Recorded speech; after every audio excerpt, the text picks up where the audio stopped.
This is the chart. ఇది with client measurements. With client measurements ఎలా తీసుకోవాలి అంటే, ఫస్ట్ మన శారీ పళ్ళు మెజర్మెంట్స్ కావాలి. పళ్ళు మెజర్మెంట్స్ మన షోల్డర్ దగ్గర నుంచి ఇది కాఫ్, మోకాల కిందికి ఒక 1 జానా కిందికి, పాదానికి 1 జానా పైకి మధ్యలో కాఫ్. దీన్ని కాఫ్ అంటారు ఈ ఏరియాని. ఇక్కడ నుంచి షోల్డర్ దగ్గరికి ఎంతైతే మెజర్ ఉంటుందో దాని మెజర్మెంట్స్ పళ్ళుకి తీసుకోవాలి. ఓకే,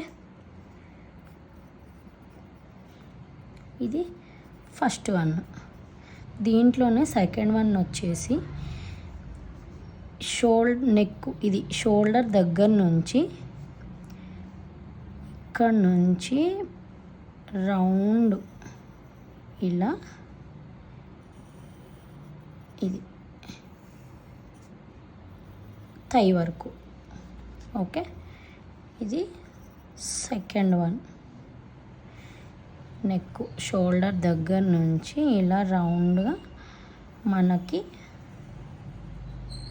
రైట్ థై వరకు సెకండ్ వన్. ఓకే, మళ్ళీ థర్డ్ వన్ వచ్చేసి belly to belly round. Okay, ఈ మెజర్మెంట్ కావాలి, బెల్లీ టు బెల్లీ.